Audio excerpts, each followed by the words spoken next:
Assalamualaikum warahmatullahi wabarakatuh. Nama saya Payati dari kelas 2E dengan NPM 2110631070158. Di sini saya akan membahas tentang pendidikan jasmani. Rumusan masalah yang pertama yaitu tentang apa pengertian pendidikan jasmani.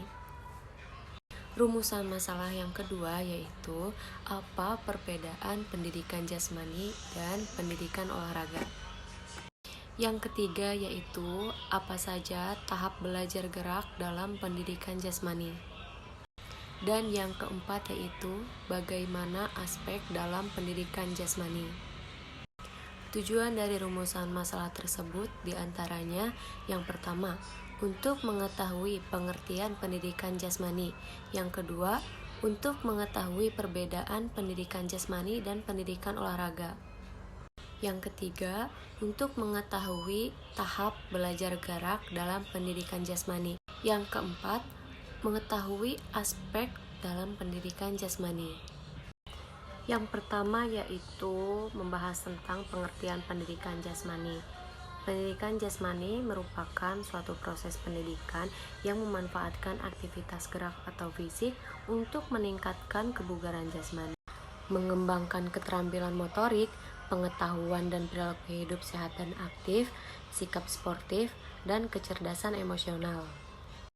Menurut Mulyanto, tahun 2014, pendidikan jasmani adalah proses belajar untuk bergerak dan belajar melalui gerak.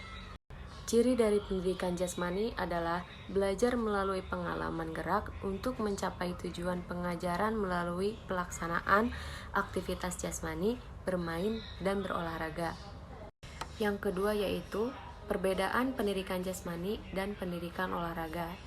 Pendidikan jasmani ini bisa dilakukan dengan cara sosialisasi atau mendidik via olahraga, menekankan perkembangan kepribadian menyeluruh, dan menekankan penguasaan keterampilan.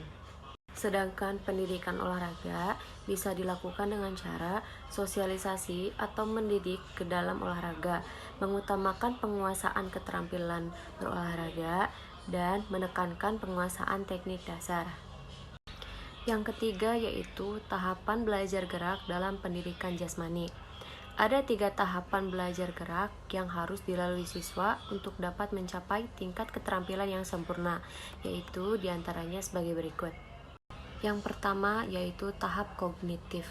Pada tahap ini, setiap guru akan memulai mengajarkan sesuatu keterampilan gerak. Pertama kali yang harus dilakukan adalah memberikan informasi untuk menanamkan konsep-konsep tentang apa yang akan dipelajari. Diharapkan dalam benak siswa telah terbentuk planning atau motor planning. Motor planning yaitu keterampilan intelektual dalam merencanakan keterampilan gerak. Apabila tahap kognitif ini tidak mendapatkan perhatian oleh guru dalam proses belajar gerak, maka sulit bagi guru untuk menghasilkan anak yang terampil mempraktekkan aktivitas gerak yang menjadi prasyarat tahap belajar berikutnya. Yang kedua yaitu tahap asosiatif.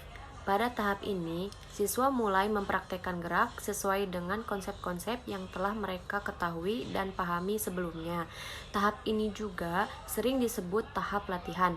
Pada tahap latihan ini, siswa diharapkan mampu mempraktekkan apa yang hendak dikuasai dengan cara mengulang-ulang sesuai dengan karakteristik gerak yang dipelajari. Yang ketiga yaitu tahap otomatis.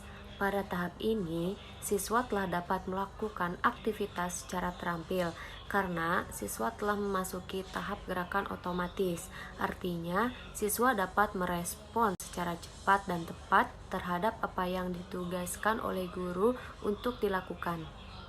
Yang keempat yaitu aspek pendidikan jasmani. Yang pertama ada aspek organik.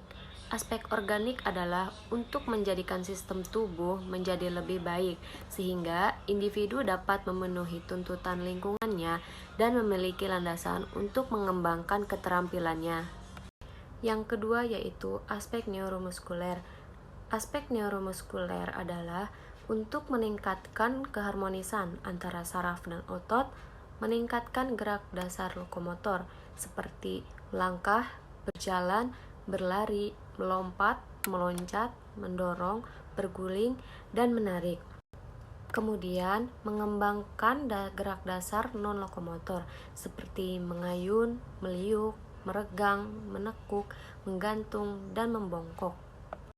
Kemudian, mengembangkan gerak dasar manipulatif seperti memukul, menendang, menangkap, menghentikan, melempar, mengubah arah, dan menggulirkan, serta dapat mengembangkan komponen fisik seperti kekuatan, daya tahan, kecepatan, kelincahan, dan power. Yang ketiga yaitu aspek perseptual.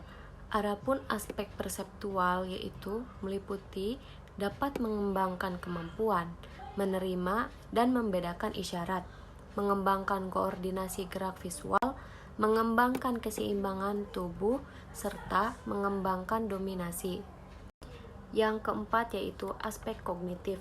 Aspek kognitif adalah mengembangkan kemampuan untuk menemukan sesuatu, memahami, memperoleh pengetahuan, dan mengambil keputusan. Yang kelima yaitu aspek sosial. Aspek sosial berfungsi untuk menyesuaikan diri dengan orang lain, mengembangkan kemampuan untuk pertimbangan dan keputusan dalam kelompok, berkomunikasi yang baik, mengembangkan kemampuan bertukar pikiran, dan evaluasi ide dalam kelompok, serta mengembangkan kepribadian sikap. Yang terakhir yaitu aspek emosional. Untuk aspek emosional dapat mengembangkan respon terhadap aktivitas jasmani, mengembangkan reaksi yang positif, melepaskan ketegangan, serta dapat memberikan saluran untuk mengekspresikan diri dan kreativitas. Kesimpulannya, pendidikan jasmani merupakan suatu proses pendidikan yang memanfaatkan aktivitas gerak untuk menghasilkan perubahan holistik dalam kualitas individu, baik dalam bentuk fisik, mental, serta emosional. Sekian penjelasan materi tentang pendidikan jasmani dari saya. Mohon maaf bila ada kekurangan karena di sini kita sama-sama belajar.